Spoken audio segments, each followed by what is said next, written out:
The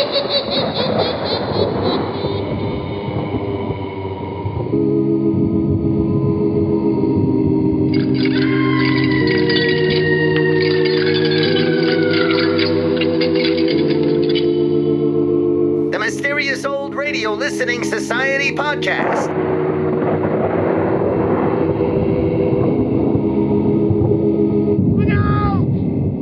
Welcome to the Mysterious Old Radio Listening Society, a podcast dedicated to suspense, crime, and horror stories from the golden age of radio. I'm Eric. I'm Tim. And I'm Joshua. We love mysterious old-time radio stories, but do they stand the test of time? That's what we're here to find out. Today, we continue our Patreon pledge drive with Part 5 of the McCormick Matter from yours truly, Johnny Dollar. If you already support this podcast, thank you.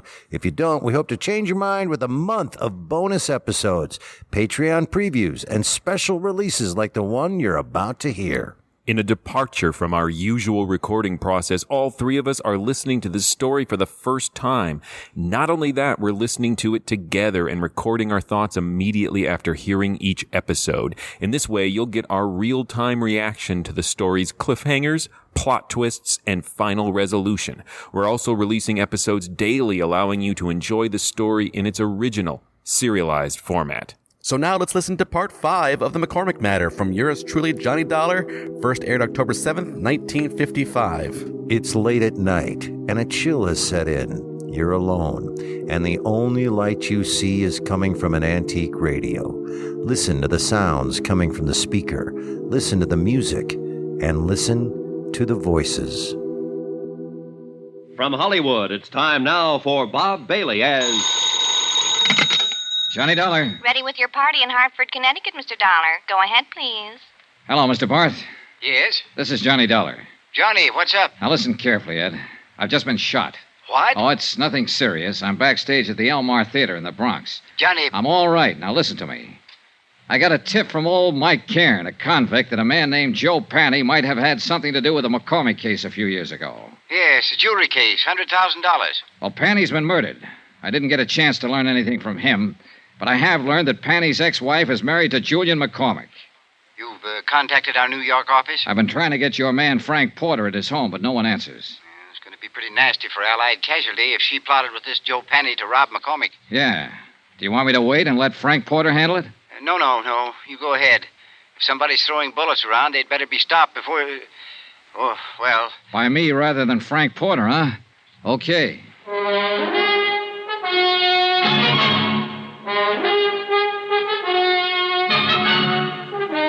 Tonight and every weekday night, Bob Bailey in the transcribed adventures of the man with the action-packed expense account, America's fabulous freelance insurance investigator... Yours truly, Johnny Dollar.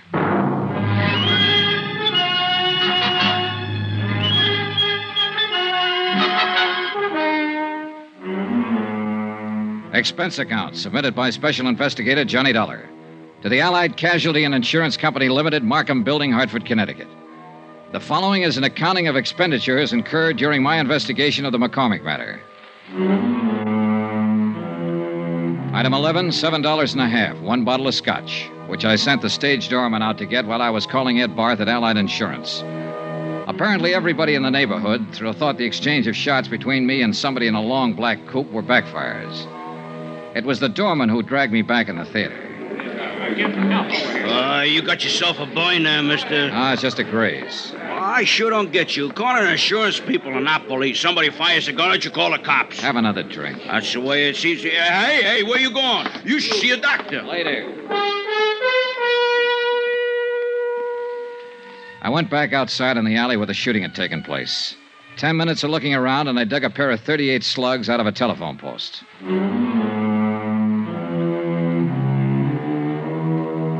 Expense account, item 12, $4.35, cab fare, Elmar Theater to Long Island. It was 12 o'clock straight up when I got to the McCormick home. There were no lights burning, and apparently everyone had retired for the night. I checked the garage first. A 55 Cadillac convertible and a 4-year-old Jag. No warm motors, no black coupes. I went to the house.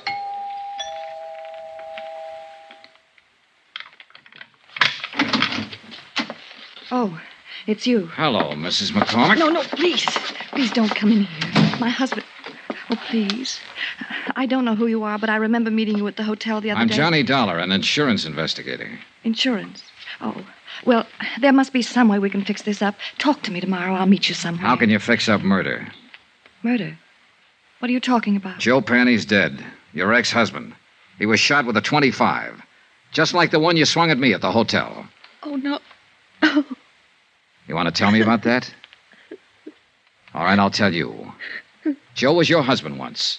You helped him rob this house 5 years ago. He couldn't have done it alone. He wasn't that slick. He wasn't that good. He could steal a car, but a safe lock's different from ignition. Well? Yes. Yes, I helped him do it. He made me. He promised me if I helped him, I'd never hear from him again. I opened the safe for him. But you were down to see him at his hotel the other night. You searched his room. Searched his room? Yeah. Well, I don't know anything about that. He called me, said he wanted money. I didn't know where he'd been for these last few years. Up the river. Oh, well, he wanted money. Only he wasn't there when I went there. And I was. Yes. And the gun? I went down there to kill him. But I didn't see him. Not then. Later somewhere. I haven't seen him at all, I tell you. Just talked to him on the phone. I don't suppose it'd make any difference if I told you I had a good reason. If I told you I loved my husband very much. Not likely, in view of the fact you helped your ex-husband rob him of $100,000 worth of jewelry 5 years ago. Oh, I can explain that. Joe came around when we got back from our honeymoon. It's an old story. My past isn't all it... Well, anyhow, Joe threatened to tell my husband about it, unless I gave him money. I didn't have any, so I opened the safe for him that night. It was all I could think to do. Yeah. Then you split with him later on. I told you I haven't seen him. Why would I want to do that? I have everything I want in life right here. Mostly my husband. Well, it's still a police matter, Mrs. McCormick. I spent a long time looking for you. Maybe you better get your coat. Iris, you'll remain exactly where you are. Julian. And so will you, Mr. Dollar. Julian, you heard what I said. Don't worry about it, my dear. Mr. Dollar, I'm a gentleman, but this is a gun. I noticed. A .38. I got a couple of slugs in my pocket that came from it. Stand over there. Now, this is pretty silly. You can put that thing away and we can settle this the only way it can be My wife has settled. told you the absolute truth, Mr. Dollar. She's innocent of any wrongdoing so far as I'm concerned. Is that clear? It's pretty glib, McCormick. She's accessory to a $100,000 heist and she hasn't done anything wrong. If she wanted to give them away... To an ex-husband. To anybody. That was her affair. I would not press charges. Well, that takes care of you. How are you going to square it with Allied casualty in the state of New York?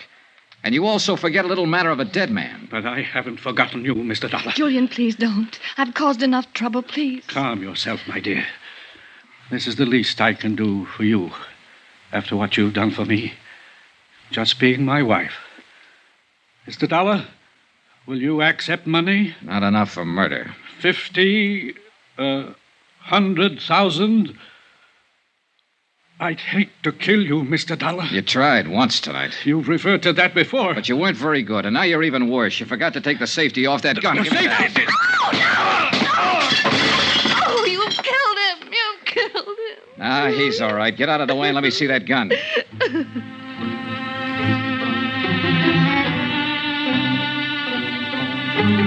I wasn't interested in either one of them for the moment. I was looking at the .38 I'd taken from Julian McCormick. There was a smear of cosmoline still inside the barrel. I sniffed it, checked it, found all chambers loaded. It was a brand new weapon, and it had never been fired.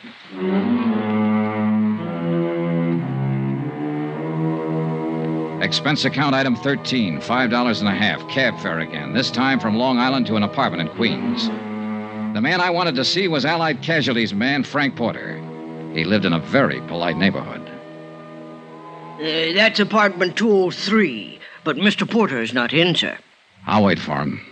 Yes, sir. It's all right if I sit in your lobby, isn't it? Oh, yes, sir, but I'd prefer that you waited somewhere else. You would? Well, this is a rather exclusive apartment building, sir, and we don't like people loitering in the lobby. Well, I'm on a pretty exclusive mission. But you don't like the mud on my clothes and the tear on my coat, huh? Are you a friend of Mr. Porter's? Yeah. Good friend? He wouldn't mind if I waited in his apartment, if that's what you mean. No, sir. Impossible. But a couple of bucks can do wonders sometimes. Was quite a layout. Books, pictures, furniture, and whatnots that make living at home pretty agreeable. I propped myself up on a stool at Frank's little bar, poured myself a drink, and sat there waiting for him. I was like that a half an hour later when he showed up. He looked a little unsteady on his feet. Oh, gee whiz. Johnny Dollar. Hi. You're the last person in the world I expected to see. I'm glad to light and let you in. I didn't think you'd mind. No, not at all. I tried to phone you earlier tonight. You were out. I'm sorry. Chief Whiz, what's on your mind, Johnny? I wanted to tell you I was shot at tonight. What? I wanted to tell you I found out who Mrs. McCormick is and was. Since you were on the case first for Allied, I thought I'd tell you first. Well, gee whiz. Say, this is a nice setup. Full of nice things. Yeah? I've been in places like this before, Frank. They usually start at $300 or better a month. Good maid service, phone service. All those things cost money. A lot of money. Don't they, Frank? Gee whiz. When'd you tumble to it, Johnny? A little while ago when I was out on Long Island, Julian McCormick made me a proposition. He finally offered me $100,000. A lot of money. He sounded like he'd had experience making propositions. I should have tumbled to it a couple of days ago when you phoned the parole office after I left you. You used my name when you asked for Joe Panny's address. Yeah. I wondered if your tip was on the right track. I didn't figure Joe Panny was eligible for parole so quick. I had to get to him before you did. He wasn't the kind to keep his mouth shut. You shut it for him, didn't you, Frank?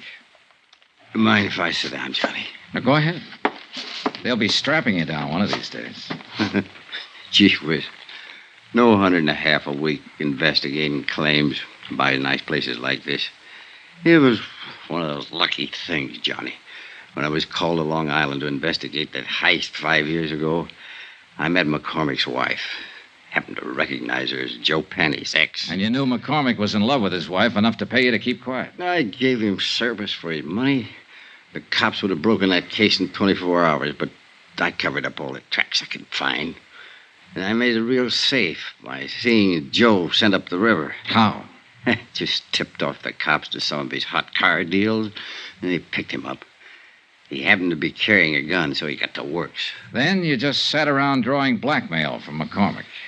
Gee whiz. Don't look at me like that, Johnny. Every guy has his price. How about you? That's the second offer I've had tonight. It's a good one.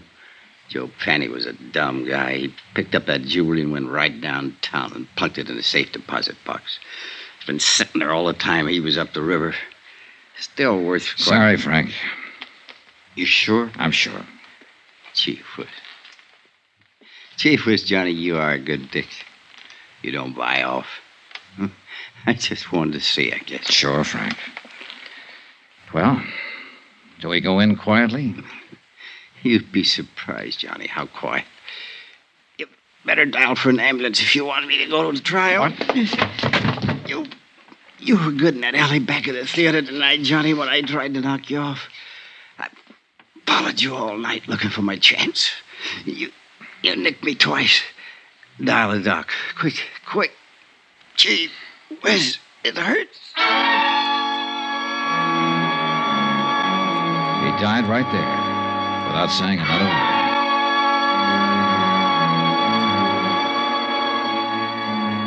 The disposition of the case and what to do about Frank Porter, an insurance adjuster who goes bad, is a matter I don't have to handle.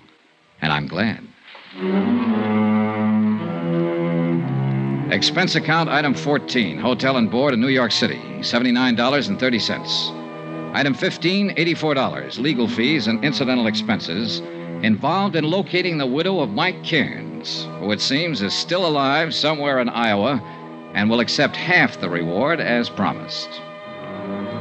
Item 16, $14 even, transportation back to Hartford. Expense account total, $265.91. Remarks? Gee whiz.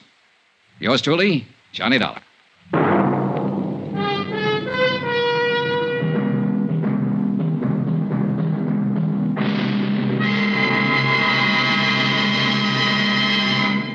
Now, here's our star, Bob Bailey, to tell you about next week's story. Thanks. Next week, the story of a ship, the Molly K. Destination, Davy Jones' locker. Join us, won't you? Yours truly, Johnny Dollar.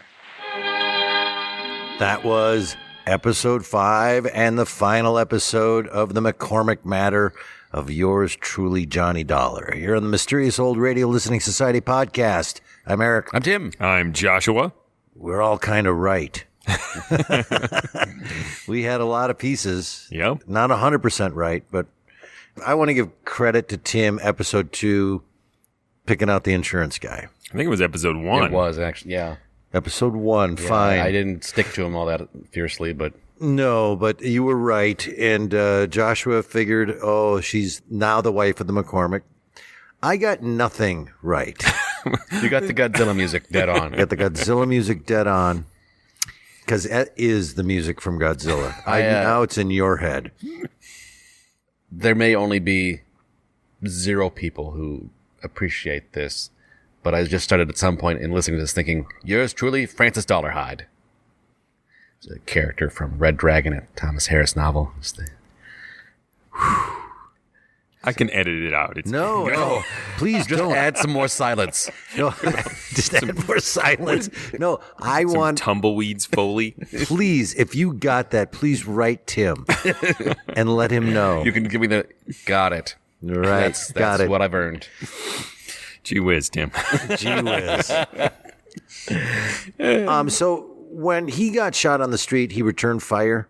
Yes. Okay, I didn't catch that. Earlier in this episode, he clarifies that So he this guy walks exchanged fire. all around with bullets in him and hides all the pain and everything until the very end. I mean, we He's all been have, right?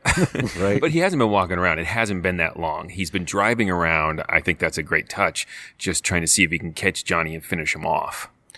With bullets in him. Yep. Yeah. And then he got into the apartment. He knew Johnny was in his apartment because he watched him go up because he'd been following him. He just hung on and didn't, like... He's in a pickle there of, if I go to the hospital, I got to explain these bullets. I Also, if understand he that, kills Johnny Dollar in his apartment, that's a lot of explaining to do. but I love isn't the right word. I find it fascinating that he can act completely normal until, well, you want to go in quietly? No, I've been shot. I can now let you know that this entire time I've been bleeding profusely, and I am in incredible amounts of pain, and I have been holding it together for about 2 hours now, and good night. Johnny did say he looked really unsteady on his feet, which I think is interesting because I thought it was just because he knew he'd been caught. Right. Or had maybe been out drinking, realizing he couldn't hide it anymore. Sure. I didn't make the immediate connection to he was the one.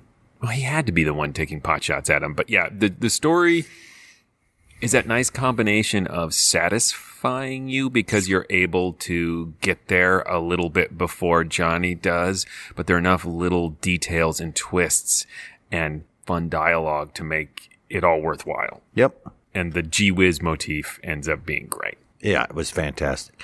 I loved also that whole really story. like how hard-boiled Johnny Dollar is in this Yep. one. He just takes some bullets and he keeps saying, I'm fine. And it's theater of the mind. So for a little bit, I'm like, I'm trying to just imagine him covered in blood and saying, I'm fine. Like Right. Sissy Spacek levels of blood all over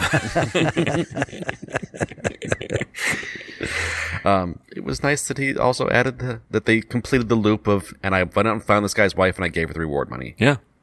Yeah, I like that. And she was in Iowa. Yeah. I don't know why. But he just gave half. He's like, but I'm keeping mine because I got shot. How many inches of carpet is $3,500? But by So if he had gone there and like shot her, like, okay, I'll give you the whole thing if I can shoot you. but in all reality, we're talking using the things you looked up earlier. $3,500 would be about 50,000 by today. Yeah, that would be a good chunk of change. Yeah. Yeah, so he's going to get an apartment like Frank's. He's going to drink it all. Yeah, he's just great because he takes out McCormick with very little regret. She's like, you killed him. He'll be fine. Right. Walk it off, Spice Boy.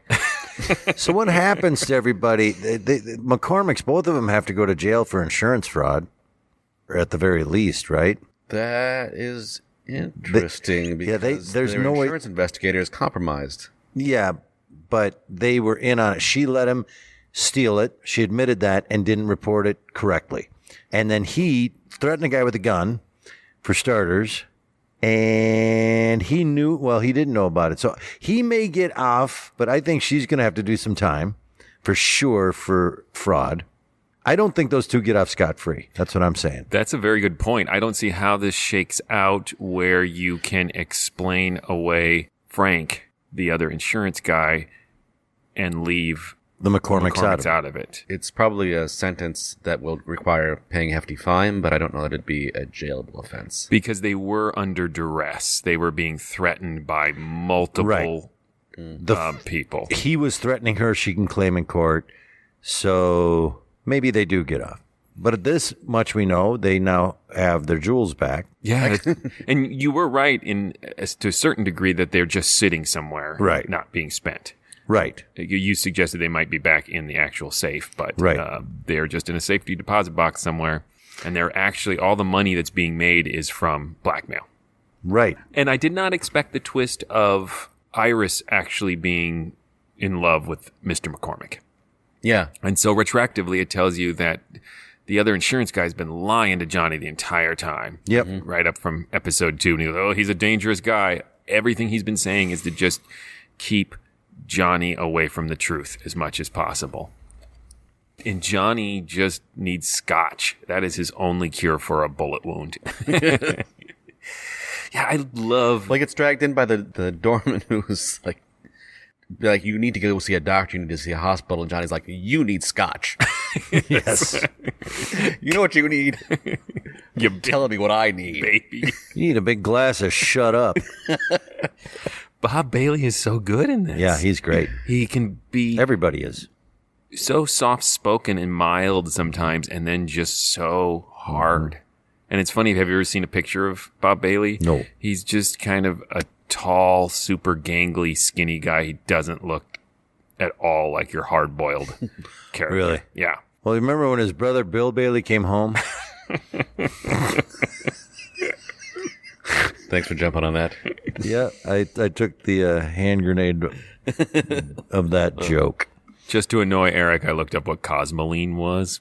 It's just what you would think it is. It's a... Gun perfume? Yes, exactly. Gun perfume. This gun smells nice. It's oil just to keep it from locking up. So there's probably still a lot in it. I'm really glad that none of us know what that is. Yeah. So, should we vote? Yeah. Okay. Classic. Absolute classic. Absolutely my favorite Johnny Dollar. I've really come around on my Johnny Dollar. Like I said at the beginning of this, the premise was lost on me. But now that I've kind of wrapped my head around it, and not all Johnny Dollars are great, I want to say. I've heard some that I'm like, yeah, it's okay. But this was fantastic. This was classic. This was a great piece of theater. It's a great piece of storytelling, great acting, great production. It was mesmerizing, and the story itself played out really interesting, and it was fun and great. I agree completely with what you said, and I'm just gobsmacked that this was their first foray into this 5-part structure because they did it flawlessly. Mm-hmm. And this was Bob Bailey's first time with the role because he did it flawlessly. They really knew what they were doing from the get-go, and they continued, to the best of my knowledge, to keep doing it awesome. Yeah, I agree. It totally stands the test of time. The serials overall are a radio classic. I just slightly am more taken with the indestructible Mike matter, as well as the Nick Shern matter, the Christmas one. We listened to that on a Patreon happy hour. Mm-hmm. But they're all classics. Yeah, and I thought this was better than those two. I liked them equally. Jeez, we're the Three Bears. All right. Tim, tell them stuff. Hey, go visit ghoulishdelights.com, home of this podcast. We got other stuff there for you. You can vote in polls. Let us know what you think. Leave comments on episodes. You can send us messages if you have things you'd like us to listen to. You can also link to our social media pages from there. You can click on a link to our Threadless store and get some Mysterious Old Radio swag. And as we may have mentioned earlier, connect to our Patreon page. Yes, go to patreon.com/themorals and support this podcast. What more do we have to do to persuade you people? You have heard the Johnny Dollar cereal all week. We have also, as I had mentioned previously on these episodes, released episode 1 of our Patreon-only podcast, Cliffhangers of Doom, where we did. Time is so confusing with these podcast releases. It is a discussion of City of the Dead, episode 1.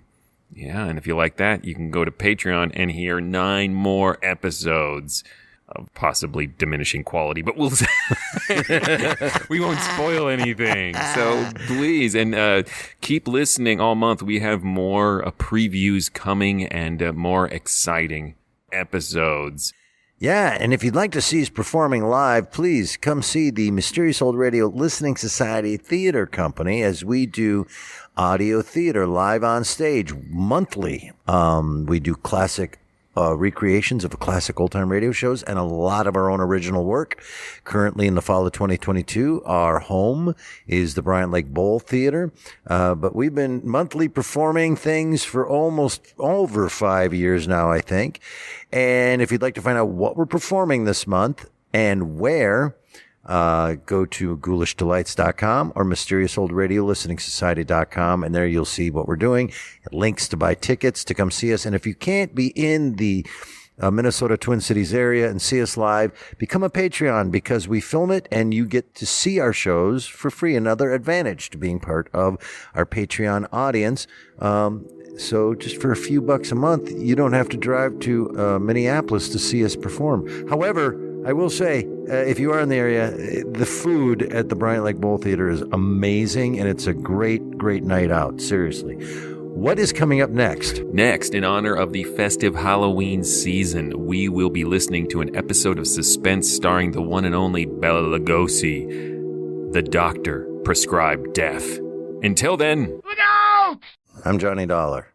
Come on.